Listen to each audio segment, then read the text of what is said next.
also known as the First Gulf War, those that served between August of 1990 and May of 1991.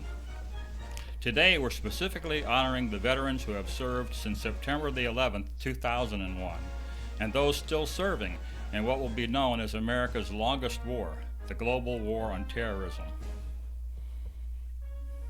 At this time, I would like to lead you, if you will, in the Pledge of Allegiance, so please join me in the pledge. I pledge allegiance to the flag of the United States of America and to the republic for which it stands, one nation, under God, indivisible, with liberty and justice for all. Thank you. Normally we would have veterans placing a wreath at the memorial there at the park. We're not, of course, doing that today, but that wreath is in honor of those veterans who gave their all and served the United States of America in wars of the past.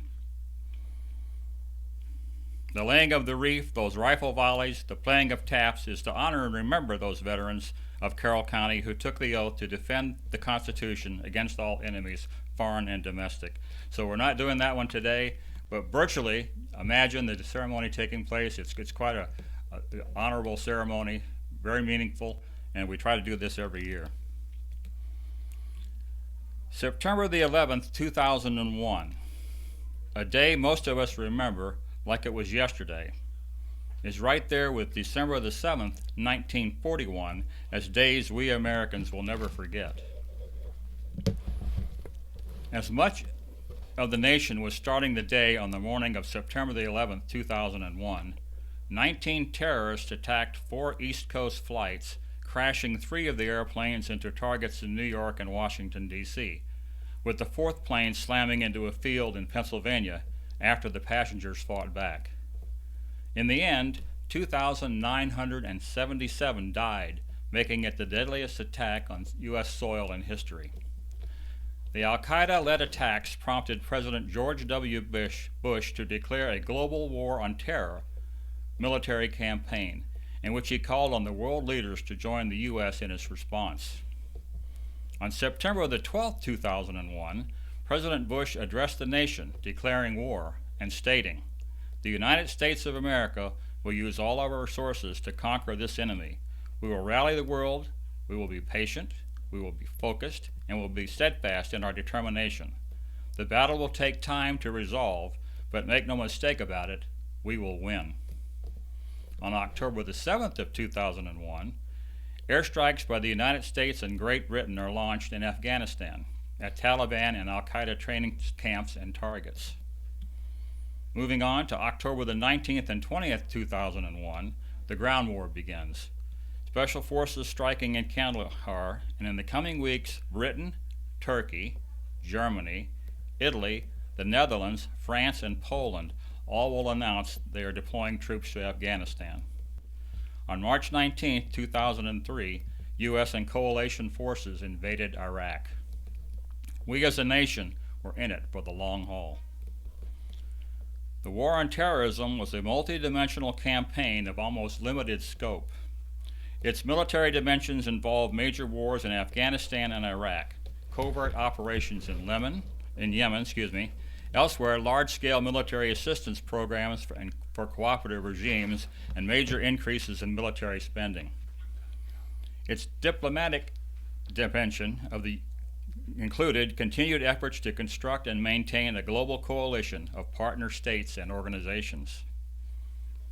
The domestic dimension of the U.S. war on terrorism entailed new anti-terrorism legislation, such as the U.S. Patriot Act, new security institutions, such as the Department of Homeland Security, surveillance and intelligence gathering programs by the National Security Agency and the FBI and local authorities, the strengthening of emergency response procedures, and increased security measures for airports, borders, and public events. Most of these measures are still in effect. We as a nation have changed dramatically since 2001. We're honored today to have as our guest speaker a colonel in the U.S. Marine Corps Reserve, a veteran of the global war on terrorism, who served in Afghanistan and deployed to Central America to counter threat networks and has held numerous positions in support of operations in the U.S. and overseas. Locally, Dr. Harriet Bridgell is a professor at the Richards College of Business at the University of Scranton. Sir, you have the podium.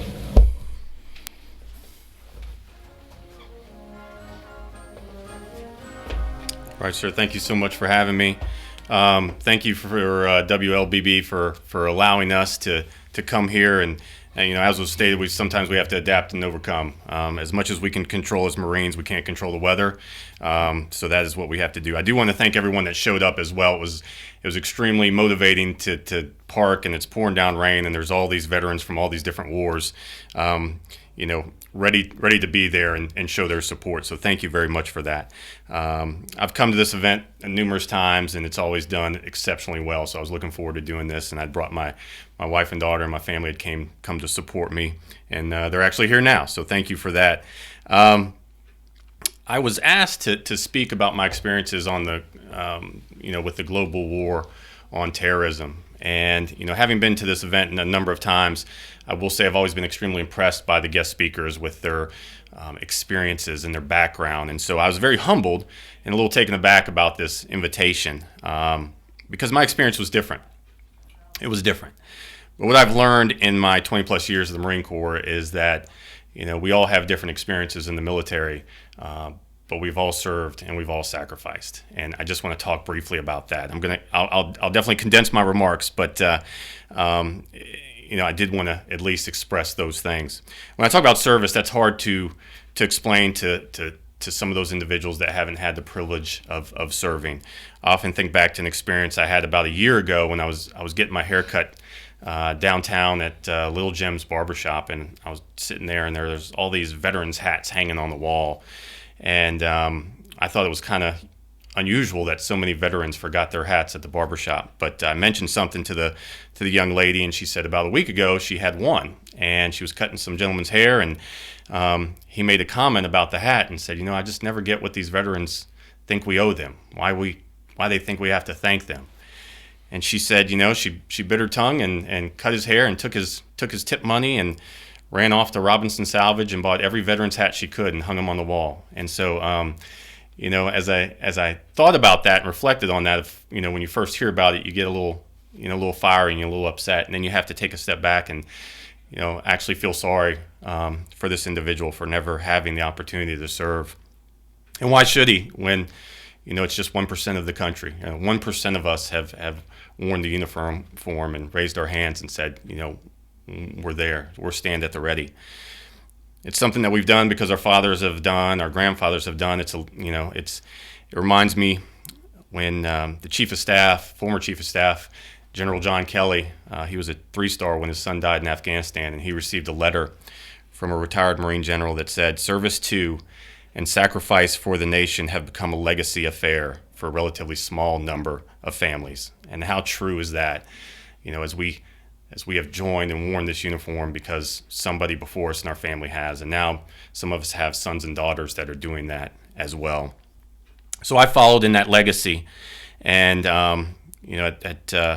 after serving some time on active duty, I decided to get out, and right after I got out, 9/11 happened, and I was in school, and I had about 5-6 years of broken time, but I looked for opportunities to go back in. I felt like I'd served, but at the same time, when we talk about service and sacrifice, I didn't feel like I had sacrificed, and that was just me.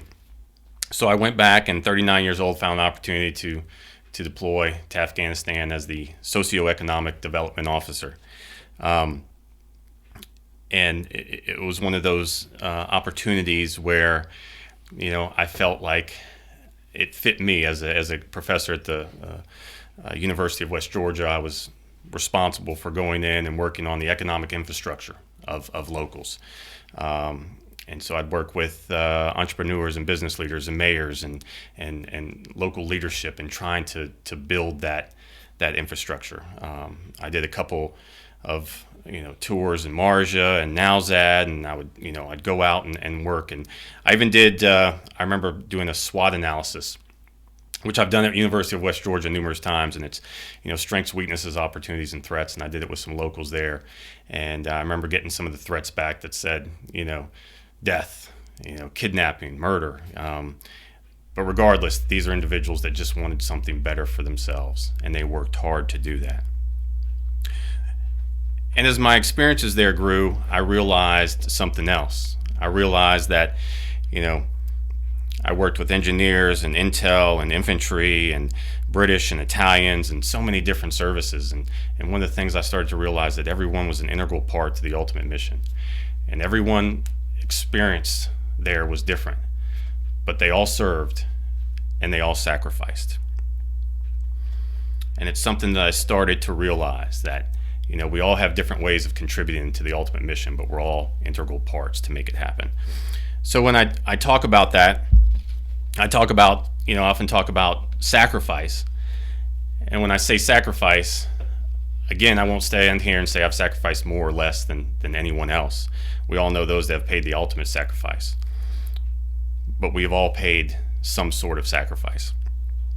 And that could be from, loss of time with family, or, missed first days of school, or missed anniversaries, or missed Christmases, or missed holidays. And people always ask, you serve and you sacrifice. Why do you do it, right?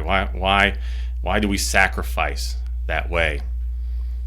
When people ask me that, I often look, as I do right now, out the window to my daughter Macy, and I think about a quote that I love to use in these situations, and it was by Thomas Paine. He was a political activist, and he said, "If there's trouble, let it be my day, so my child may know peace."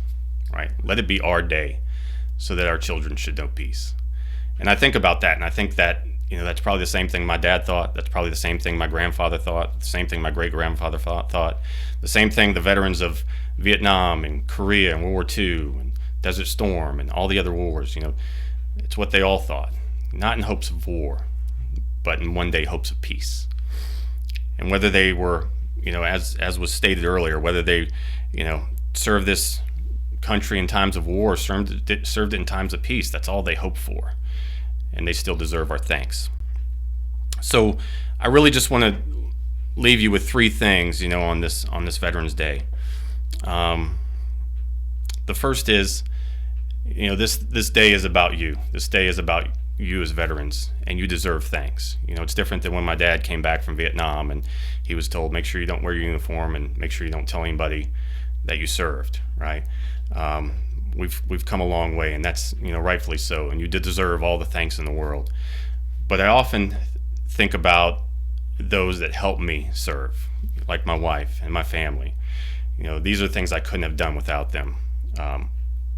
Mark Armstrong, Neil Armstrong's son, was recently interviewed about the new movie First Man, and they asked him, what were you proudest of? What made you the proudest about this movie?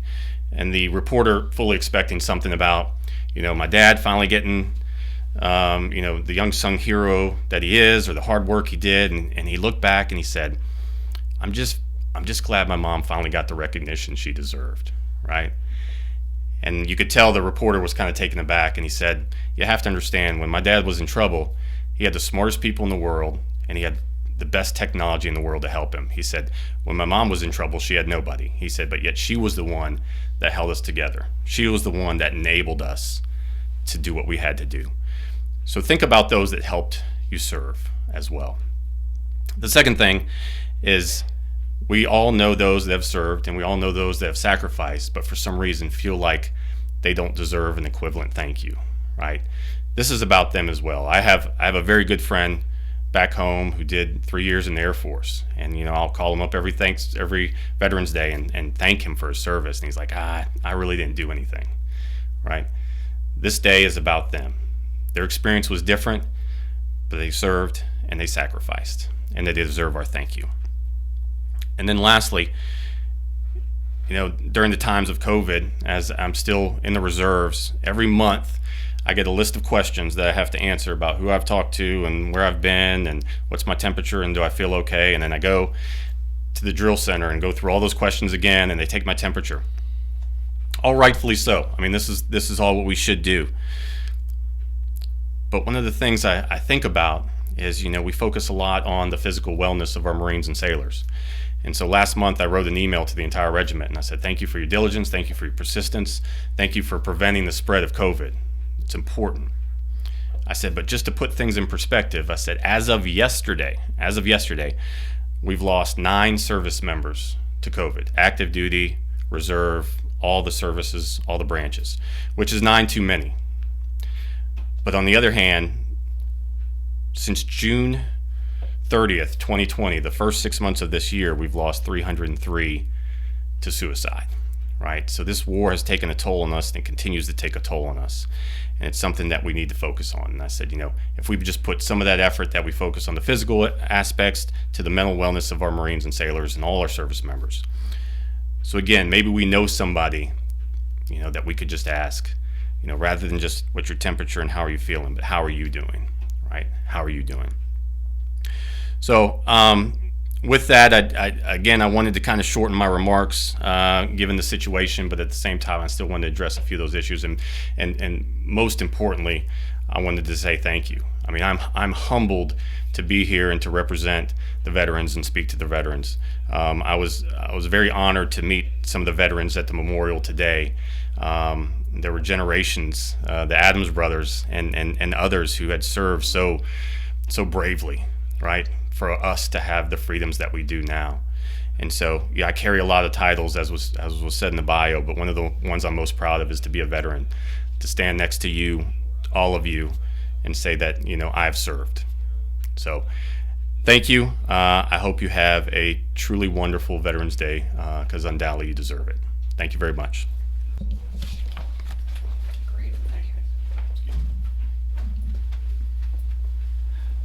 Thank you, sir. Really very meaningful. It kind of puts a personal touch on Veterans Day. I mean, we all talk about, thanks for your service and things like this, but the less than 1% that serve includes, as the Colonel brought out, not only those that serve, but the families behind that support them. My wife is also sitting out there today, and she was behind me in my 25 years of active duty. My dad served in World War II in Korea. I served in Vietnam in a ghost little bit of Desert Storm. My son is currently serving and just recently was promoted to Brigadier General, so he was a lot smarter than his dad. But anyway, it is a tradition that kind of runs in families, and I'm glad there are families that pick up this tradition. But that doesn't mean that the rest of us can't serve also. We all serve this country regardless of what we do, because all of us together make up a nation. So I want to, again, thank you guys. A little bit about our park. Since its beginning in 2000 with 12 Walls of Honor, the park has continued to improve thanks to the commitment of all of us to honor veterans. Today we are announcing the completion of wall number 28, our newest wall, which is, as you're looking at the flagpole, it is to your left. With wall 28, 1,344 veterans have been honored on the walls here at the park. We're now taking orders for wall number 29. If you're interested in honoring a veteran here at the park with a brick, a wall plaque, or an end plaque, please contact us at the number which is in our little podium there at the park and on the trailer in front of the park. I want to thank all of you for listening to us here on the radio. Again, it's kind of an abbreviated ceremony. I'm glad WLBB was able to adapt and overcome and give us this opportunity to talk to all of you. Most importantly, I'd like to thank all veterans and their families for your sacrifice and service. Thanks for adapting and overcoming. Remember, Veterans Day is November the 11th, and the day prior, September 10th, is the Marine Corps birthday. Semper Fi, Marines. Thanks for listening.